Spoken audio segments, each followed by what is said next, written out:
Most welcome everyone. How are you? Are you fit and fine? चलिए आप लोग स्वस्थ रहिए, मस्त रहिए। देखो बेटा, आज हम लोग फिर एक बेहतरीन वीडियो के साथ आमने सामने हो रहे हैं और व्हाइट बोर्ड पर आपको आज का टॉपिक दिख रहा होगा। आज का टॉपिक क्या है? श्वेत रुधिर कणिका या श्वेत रुधिराणु। श्वेत रुधिर कणिका या श्वेत रुधिराणु, इसको अंग्रेजी में क्या कहते हैं? White blood कार्पसेल्स। शॉर्ट में क्या कहेंगे? WBC। क्या कहेंगे? WBC। क्लियर? देखो बेटा, श्वेत रुधिराणुओं के बारे में हम लोग चर्चा करेंगे और बेहतरीन चर्चा हम लोगों की चलेगी, राइट? तो यहां पर देखो, श्वेत रुधिराणुओं का टेक्निकल नाम, वैज्ञानिक नाम क्या है? इसको कहते हैं ल्यूकोसाइट। क्या कहते हैं बेटा? ल्यूकोसाइट। इसका नाम क्या है? ल्यूकोसाइट है। क्लियर? ऐसे देखो, आप हिंदी में लिखना चाहोगे तो हिंदी में भी यही होता है, ल्यूकोसाइट ऐसे लिखेंगे और अंग्रेजी में इस तरह से है, ल्यूकोसाइट। दूसरी चीज आप जरा ध्यान दो, ल्यूकोसाइट की संख्या कितनी होती है? ल्यूकोसाइट की संख्या कितनी होती है हम लोगों के शरीर में? तो इसकी संख्या होती है 8000 से 10,000 प्रति यम क्यूब। प्रति यम क्यूब। देखो बेटा, इसकी यूनिट बहुत जरूरी है दिखाना। प्रति यम क्यूब जो है, इतनी संख्या इनकी होती है। इनकी उम्र कितनी होती है? इनकी उम्र आप जब देखो, इनका समय लाइफ पीरियड कितना होता है? लाइफ पीरियड इनका 3 से 4 दिन होता है। 3 से 4 दिन। क्लियर? 3 से 4 दिन में ये जो है नष्ट हो जाते हैं और फिर बनते रहते हैं। कंटिन्यू जो है ये बनते रहते हैं। ये भी बनते कहाँ हैं? यहां जरा ध्यान दो, बनते हैं कहाँ? अस्थि मज्जा में। ये भी कहाँ बनते हैं? अस्थि मज्जा में बनते हैं। अस्थि मज्जा में बनते हैं। दूसरी चीज, इनमें केंद्रक होता है। क्या होता है? केंद्रक होता है। अब आप जरा देखो, अगर इसमें केंद्रक है तो इसका मतलब क्या है कि WBC से DNA का टेस्ट किया जा सकता है। WBC से किसका टेस्ट हो सकता है? DNA का टेस्ट हो सकता है। क्लियर? दूसरी चीज, इनमें लाइसोसोम भी पाया जाता है। क्या पाया जाता है? लाइसोसोम भी पाया जाता है। लाइसोसोम भी पाया जाता है। पाया जाता है। और ये नष्ट कहाँ होगा? नष्ट होता है। कहाँ ये नष्ट होगा बेटा? ये रुधिर में ही, रुधिर में ही नष्ट हो जाता है। देखो बेटा, इसको नष्ट करने वाला लाइसोसोम है, तो लाइसोसोम जब फटता है तो ये नष्ट हो जाता है। कहने का मतलब है कि इनमें केंद्रक पाया जाएगा, लाइसोसोम पाया जाएगा, ये स्वतः जो है नष्ट हो जाएंगे। और कहाँ नष्ट होंगे?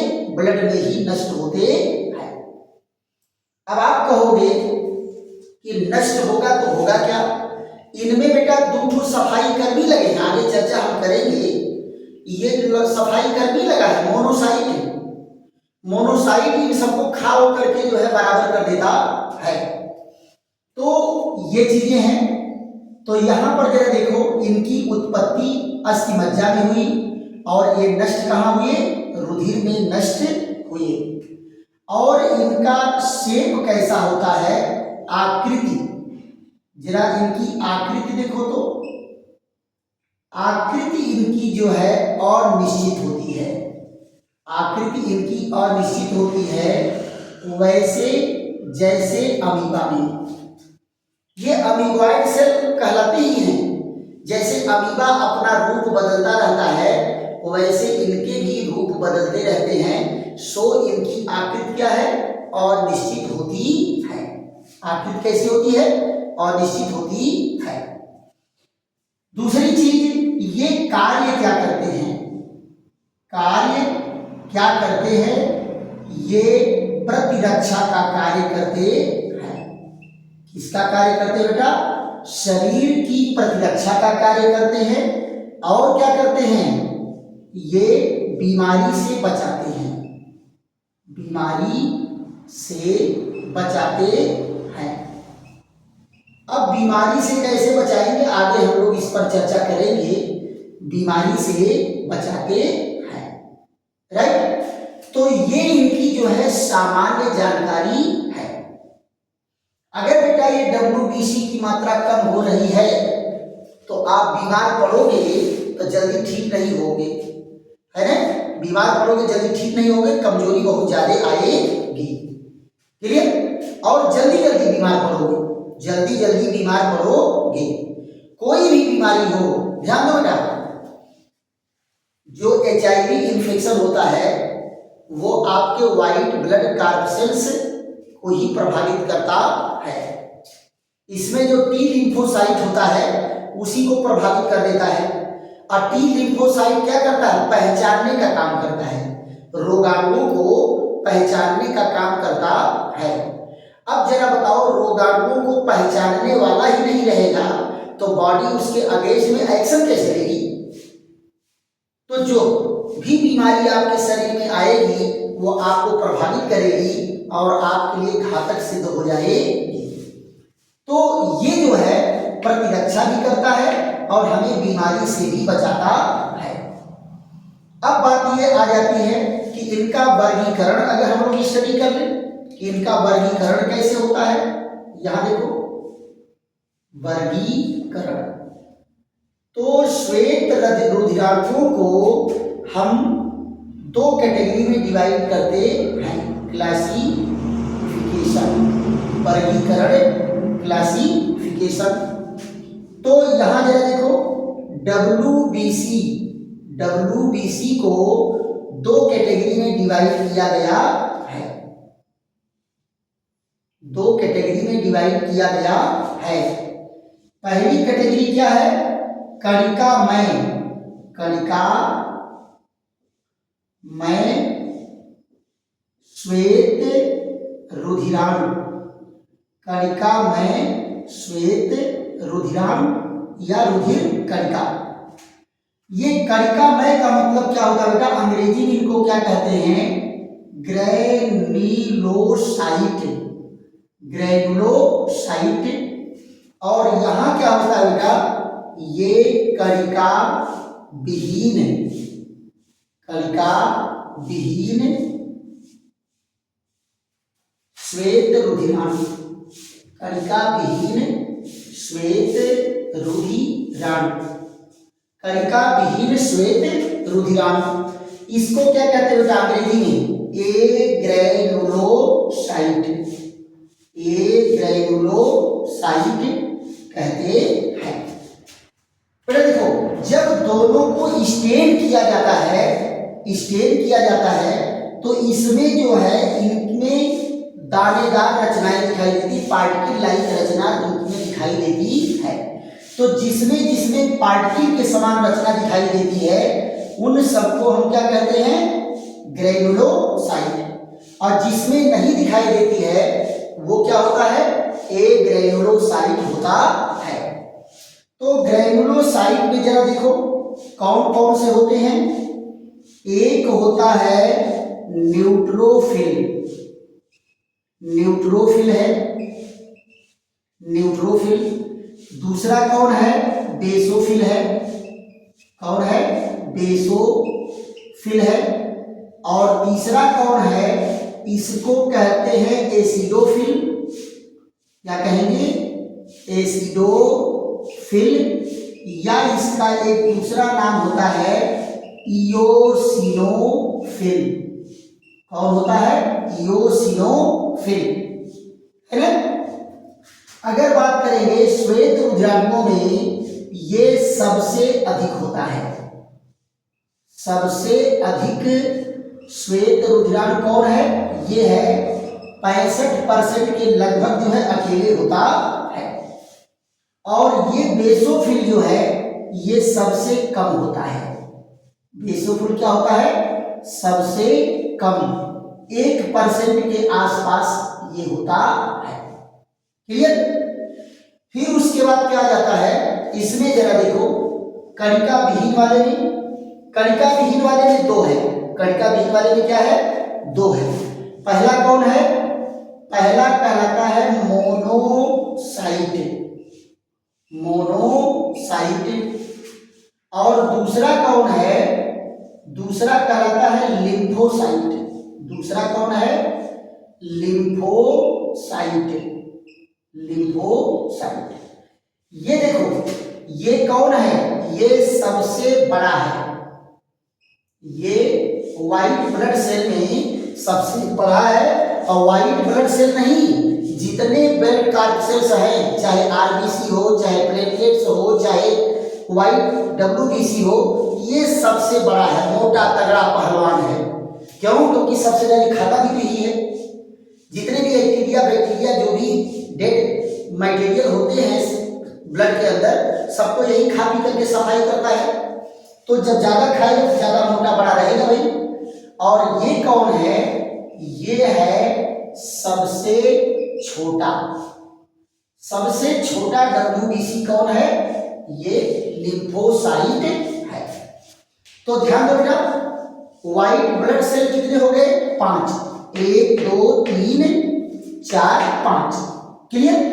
अब इनकी हमको स्ट्रक्चर के बारे में जानना है और एक एक का इंपॉर्टेंस हमको जानना है, राइट। अब तो इनके संरचना पर हम चर्चा करेंगे, लेकिन आप क्या करें, पहले इनको क्या करेंगे, स्क्रीनशॉट लीजिए या इनको वीडियो रोक करके भी आप नोट कर सकते हैं। चलिए अब एक एक पर हमारी आपकी चर्चा होगी और फिर हम आपसे चर्चा करेंगे कि ये कैसे एक्शन दिखाते हैं और कैसे हमें बीमारियों से बचाते हैं। क्लियर। अब देखो बेटा, सबसे पहले हमारी आपकी चर्चा किस पर चलेगी, न्यूट्रोफिल पर चलेगी। उसका स्ट्रक्चर बता देंगे, फिर न्यूट्रोफिल का इंपॉर्टेंस बता देंगे, न्यूट्रोफिल क्या करता है। फिर उसके बाद जो है बेसोफिल पर चलेगा, बेसोफिल क्या कार्य करता है, उस पर हमारी आपकी चर्चा चलेगी, है ना। सबकी संरचना हम एक एक करके पढ़ते चलेंगे। तो यहां जरा ध्यान दो बेटा, सबसे पहले हम लोगों की चर्चा किस पर होगी, न्यूट्रोफिल पर। न्यूट्रोफिल, न्यूट्रोफिल है, इसकी अंग्रेजी भी यही होती है, न्यूट्रोफिल, न्यूट्रोफिल। आप जरा देखिए न्यूट्रोफिल का स्ट्रक्चर कैसा होता है। न्यूट्रोफिल जो है मल्टी न्यूक्लिएट होता है बेटा, क्या होता है, मल्टी न्यूक्लिएट होता है, यानी इसमें बहुत सारे न्यूक्लियस पाए जाते हैं, है ना। न्यूट्रोफिल में बहुत सारे न्यूक्लियस पाए जाएंगे। तो यहां जरा देखो, न्यूट्रोफिल में बहुत सारे न्यूक्लियस होंगे और ये यस शेप रचना बना लेता है। क्या बना लेता है, यस शेप रचना बना लेता है। देखो ये न्यूट्रोफिल है, तो इनमें न्यूक्लियस जो होता है कई न्यूक्लियस होते हैं। इस तरह से इनमें देखो कई न्यूक्लियस होता है और ये सारे न्यूक्लियस एक दूसरे से जुड़े होते हैं। सब न्यूक्लियस एक दूसरे से जुड़े रहेंगे और इनमें भी दानेदार रचनाएं आपको दिखती हैं। ये देखो दानेदार रचना दिखती है, तो इसको क्या कहते हैं, ये ग्रैनुलोसाइट में आएगा। क्या है, ग्रैनुलोसाइट। दूसरा जरा देख लो, दूसरा इसमें क्या है, बेसोफिल की चर्चा हम करेंगे। तो बेसोफिल में भी बेटा कई ठो न्यूक्लियस होते हैं, बेसोफिल में भी कई न्यूक्लियस होता है। यहां देखो दूसरा है बेसोफिल। एक एक पॉइंट बेटा अगर मान लो परीक्षा में आ रहा है और आप इनको बना करके दिखा रहे हैं तो बस इससे ज्यादा आपको देना ही नहीं है। ये देखो बेसोफिल की कहानी क्या है कि इनमें छोटे छोटे छोटे कई ठो केंद्रक मिले रहते हैं, छोटे छोटे कई केंद्रक मिले रहते हैं। इस तरह से इनकी रचनाएं होती हैं और इनमें भी देखो दानेदार रचना होती है, तो ये भी कणिकामय रचना होती है। कैसी रचना होती है, कणिकामय रचना होती है ना। और इसके बाद कौन आ जाता है, आपका आ जाता है एसिडोफिल। कौन आ जाता है, एसिडोफिल। यहां तीसरा जरा देखो, ये कौन है, एसिडोफिल। एसिडोफिल, एसिडोफिल का दूसरा नाम क्या है बेटा, इयोसिनोफिल। यही जब आपके बॉडी में बढ़ता है इयोसिनोफिल तो इस्नोफिलिया की बीमारी होती है। इस्नोफिलिया की बीमारी अगर बेटा ये बढ़ गया इस्नोफिलिया तो वैसे 5% 6% ये होता है, अगर 7% 8% अगर चला गया तो फिर आपको जान लो कि सूखी खांसी आएगी, सांस फूलेगी, है ना, और लगेगा शरीर में ताकत ही नहीं है। तो ये जो है आपको प्रॉब्लम क्रिएट करता है। अब आप जरा देखो इनकी कहानी क्या है, इनकी कहानी देखो, ये भी कैसे होते हैं, ये इनमें 2 न्यूक्लियस होता है। जैसे हेडफोन देखे हो ना, जैसे हेडफोन होता है ऐसे ये देखो हेडफोन की तरह से इनके न्यूक्लियस होते हैं। कैसे न्यूक्लियस होता है, हेडफोन की तरह से इनके न्यूक्लियस होते हैं। ये देखो बाइलोब्ड न्यूक्लियस। कैसा न्यूक्लियस होता है बेटा, बाइलोब्ड न्यूक्लियस होता है। अब आप जरा देखो इनमें भी कणिकाएं दिखाई देती हैं, पार्टिकल लाइक रचना इनमें भी दिखता है। सो ये तीनों कौन है, ग्रेनुलोसाइट है। पक्का, एक एक फिगर बेटा मेरे साथ बनाते चलो, बहुत ज्यादा टेंशन लेने की जरूरत नहीं है। फिर उसके बाद चौथे नंबर पर जरा देखो कौन है, चौथे नंबर पर है मोनोसाइट। मोनोसाइट, ये बेटा इस साइट साइट शब्द आ रहा है, इसका क्या मतलब है, साइट माने सेल, साइट माने सेल, ये मोनोसाइट है।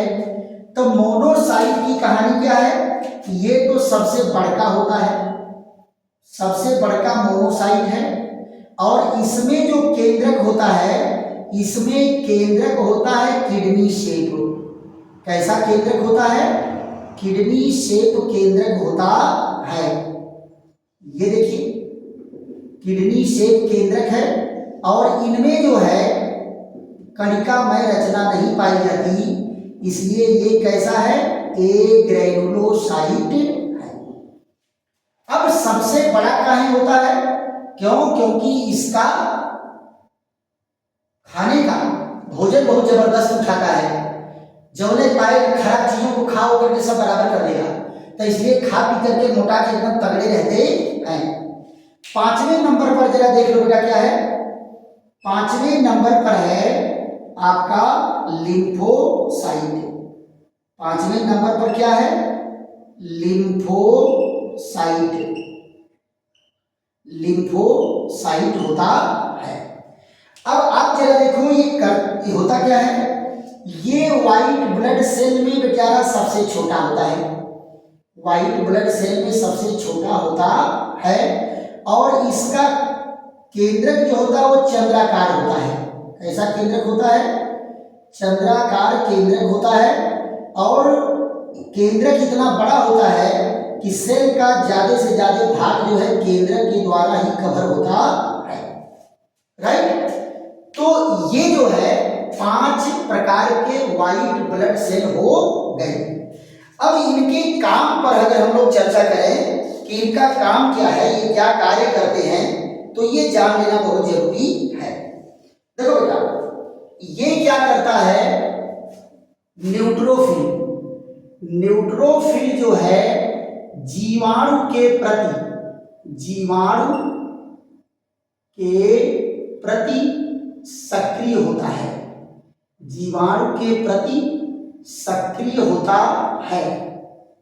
है ना, जीवाणु के प्रति सक्रिय होता है।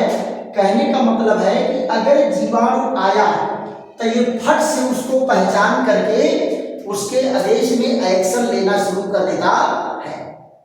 क्लियर? कोई बाहरी जीवाणु प्रवेश किया तो फट से न्यूट्रोफिल उसको पहचान करके आ गया दुश्मन, अलर्ट हो जाओ, है ना।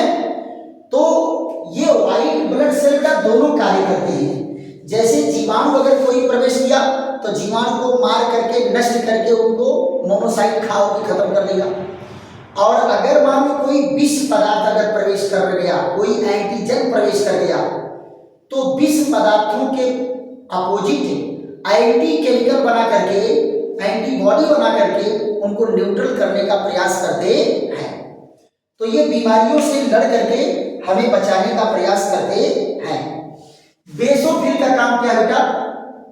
ये जो है एलर्जी, अगर कोई एलर्जी आपके शरीर में हो रही है तो एलर्जी के प्रति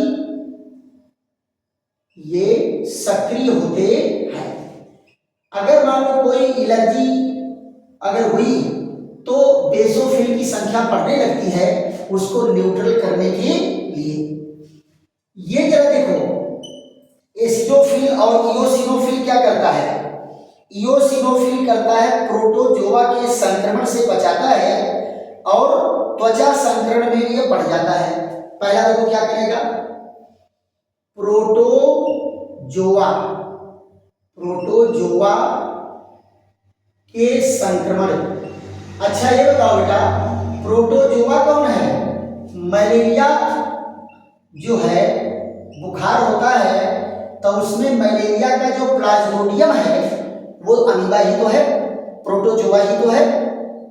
प्रोटोजोआ के संक्रमण से हमें बचाता है। और क्या करता है? त्वचा संक्रमण। अगर किसी कारण से त्वचा संक्रमण हो रहा है तो त्वचा संक्रमण में यह बढ़ जाता है। त्वचा संक्रमण में क्या होता है? इनकी संख्या बढ़ जाती है। त्वचा संक्रमण में ये बढ़ जाता है। क्लियर?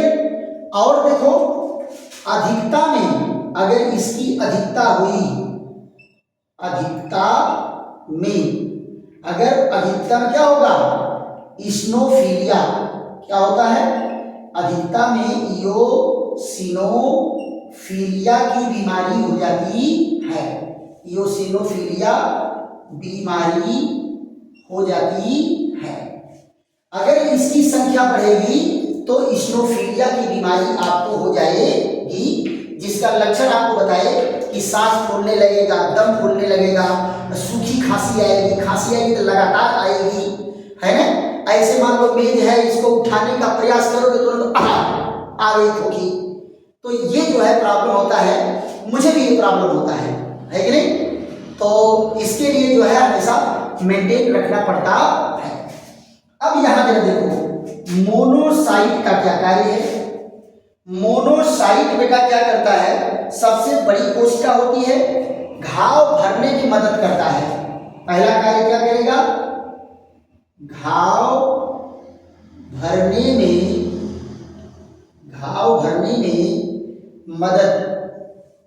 मदद करता है। घाव भरने में मदद करता है। और दूसरा क्या करेगा? रुधिर की सफाई करता है। रुधिर की सफाई करता है, यानी जो भी चीजें डेड बैक्टीरियल होंगी, जो भी कमजोर पड़ेगी, इन सबको बैक्टीरिया वायरस को खा होकर के बराबर कर देगा। ये तो बेटा सक्रिय होकर के पहचान करके बताएगा कि खतरनाक चीजें आ गई, उनको कमजोर करेगा, और कमजोर करने के बाद खाने का काम ये करेगा, खा पी करके बराबर। अभी आपको मैं समझाऊंगा। यहां जरा देखो, ये लिम्फोसाइट क्या करता है? सबसे छोटी कोशिका है और ये मेमोरी का निर्माण करता है। देखो कौन है, सबसे छोटी व्हाइट ब्लड सेल है और क्या करेगा, मेमोरी बनाए रखता है। अब देखो बेटा, ये मेमोरी किसकी बनाता है? क्या ये फिजिक्स केमिस्ट्री याद करता है क्या बैठ करके? फिजिक्स केमिस्ट्री याद करता है। देखो, जैसे ही कोई वायरस अटैक किया, जैसे ही कोई बैक्टीरिया अटैक किया, कोई एंटीजन बॉडी में प्रवेश किया, तो एक बार तो उनसे लड़ेगा, एक बार उनसे लड़ा, शरीर को बचा लिया, लेकिन फिर ये तैयारी कर लिया कि बबुआ दोबारा आना तो बताएंगे तुमको। और दोबारा के लिए क्या करेगा, अपने एंटीजन की संख्या इतना ज्यादा बढ़ा लेगा कि दोबारा अटैक करेगा तो वो प्रभावी नहीं होगा, उसको जल्दी ही न्यूट्रल कर देता है। इसीलिए आप देखो, अभी 4 साल पहले कोरोना आया था, तो जो लोग ठीक हो जाते थे कोरोना से और घर आते थे, फिर उनको बाद में बुला करके उनका सीरम लिया जाता था। क्यों? क्योंकि उसमें मेमोरी मेंटेन हो चुकी है और वो तैयारी कर चुका है कोरोना से लड़ने के लिए। तो उसके सीरम को जब दिया जाता था लोगों में, तो वो टीका का काम करता था, वैक्सीन का काम करता था और वो उनको बचा लेता था। तो इस तरह से ये मेमोरी मेंटेन करके दोबारा बीमारी से अटैक होने से ये तैयारी कर लेता है। दोबारा अगर अटैक होगा तो हम उसको छोड़ेंगे नहीं। पहले बार तो आया तो कुश्ती लड़ लिया, थोड़ा हमको मेहनत करना पड़ा, लेकिन दोबारा मेहनत नहीं करना पड़ेगा। एकदम बंदूक, मिसाइल और तोप सब लगा के तैनात रखता है। आओ, तुमको देखते ही जान जाएंगे बबुआ कितने खतरनाक हो। अब फिर ले दग मार हो करके खत्म। हम मार के खत्म करेंगे तो हमारा भैया जो है भाई मोनोसाइट वो मारेंगे, आइए उठा के खा के मारेगा, सबूत ही खत्म कर देगा कि हमारे शरीर में कभी कोई बीमारी वाला आया भी था। राइट? तो ये जो है इतने जबरदस्त पावरफुल ढंग से हमको बचाने का काम करते हैं। अब जरा हम चर्चा कर लेते हैं कि ये कैसे जो है ये कार्य करते हैं। यह जरा ध्यान दो, इसका फट से आप स्क्रीनशॉट कीजिए। अगर बेटा परीक्षा में आ रहा है तो वो बेसिक चीजें लिखो या मत लिखो, इंटरमीडिएट के लेवल पर मैं बता रहा हूं, बस केवल WBC का ये फिगर बना करके इतना आप लिख दोगे, ये 3-4 नंबर का काम हो गया आपका, है नहीं? और जो पहले इसके पहले पढ़ाया गया है वो सारे क्वेश्चन बेटा कंपटीशन के लिए है, सब कंपटीशन के लिए है और एकदम दिमाग में बैठा करके इनको रट्टा मार जाना है। चलिए, इनको स्क्रीनशॉट ले लीजिए या तो वीडियो रोक करके भी आप नोट करते रहिए, नोटेशन।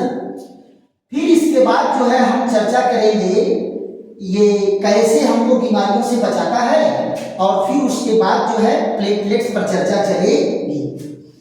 तो प्लेटलेट्स पर चर्चा हम लोग करेंगे और इसके बाद जो है ये कैसे हमको बचाता है इस पर हम लोग हल्की चर्चा कर लेते हैं। यहाँ जरा ध्यान दो, आपको मैं बताया कि ये बहुत सारे एंटीबॉडी बना करके ब्लड में रखते हैं। WBC क्या करते हैं, बहुत सारे एंटीबॉडी बना करके रखते हैं। 3 इसमें इंपॉर्टेंट रोल लेता है। पहला कौन है, एंटीबॉडी, और दूसरा कौन है, लिम्फोसाइट, दूसरा कौन है, लिम्फोसाइट है, और तीसरा कौन है, मोनोसाइट है। ये 3 बेटा मुख्य है बीमारी से बचाने के लिए। एंटीबॉडी क्या करता है बेटा, ये रोगाणुओं की पहचान करता है। ये क्या करता है, पहचान करता है। जैसे ही कोई बीमारी का जीवाणु विषाणु प्रवेश किया, एंटीजन प्रवेश किया, ये तुरंत उसकी पहचान करेगा और उनसे लड़ने का प्रयास करेगा। ये बेटा BSF वाले हैं। कौन है, BSF वाले हैं। BSF वाले जो है तुरंत शत्रु की पहचान करेंगे और उनसे लड़ेंगे भी। लेकिन वो जानते हैं कि मेरे पास बड़ा भारी हथियार नहीं है, अभी बड़का आर्मी को सूचना देना है, तो तुरंत ये किसको सूचना देंगे, आर्मी को। ये क्या करता है, ये जीवाणुओं को जीवाणु विषाणु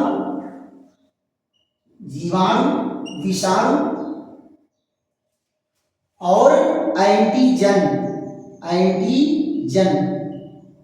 की क्या करेगा, उसको नष्ट करेगा, नष्ट करता है। ये लिम्फोसाइट ये आएगा, बीएसएफ वाला कहेगा आर्मी वाले से, चीफ से, भैया दुश्मन आ रहा है, आ जाइए बड़का बड़का तोप टैंक लेकर के आइए, बड़का बड़का तोप टैंक लेकर के पहुंचेगा पूरा पावर के साथ, इन सारों को मार करके सबको खत्म कर दिया। अब ये कहेंगे कि हरी बबुआ देख इतना बूढ़े मरे पड़े हैं, ये सब सड़ेंगे तो बड़ी और भयंकर बीमारी पैदा करेंगे, तो इनको सड़ने नहीं देना है। तो हरी क्या कहते हैं, ये इसको क्या करेगा, खाकर समाप्त कर देता है, ये बीमारी को खा करके समाप्त कर देता है। ये खा पी करके समाप्त कर दिया तो क्या होगा, सबसे भयंकर साइज में यही रहता है। राइट, अब आपके समझ में आ गया होगा कि ये बीमारी से कैसे बचाते हैं। अब बेटा चर्चा हमारी आपकी किस पर चलेगी, प्लेटलेट्स पर चलेगी। किस पर चलेगी, प्लेटलेट्स पर। प्लेटलेट्स कैसा होता है बेटा, प्लेटलेट्स जो होता है वो स्पेटिल शेप होता है ना। प्लेटलेट्स पर चर्चा हम लोग करेंगे।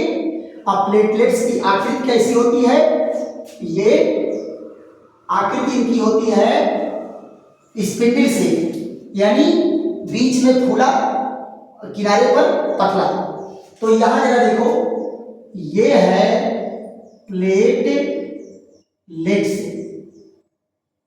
प्लेटलेट्स है,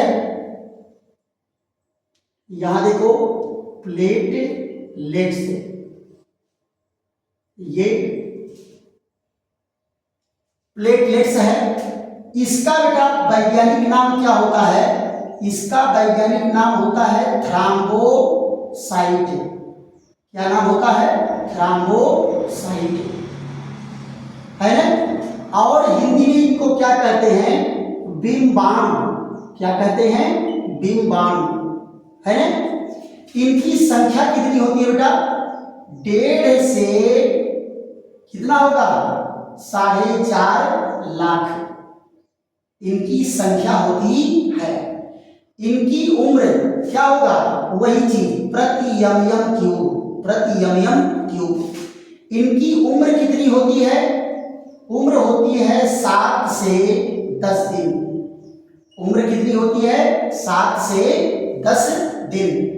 यहां देखो, ये उत्पन्न कहाँ होते हैं, इनकी उत्पत्ति कहां से होती है, यहां देखो बनेंगे कहां, ये भी अस्थिमज्जा में बनते हैं। कहां बनते हैं बेटा, अस्थिमज्जा में। इसमें क्या है, केंद्रक नहीं होता, इसमें भी केंद्रक नहीं होता।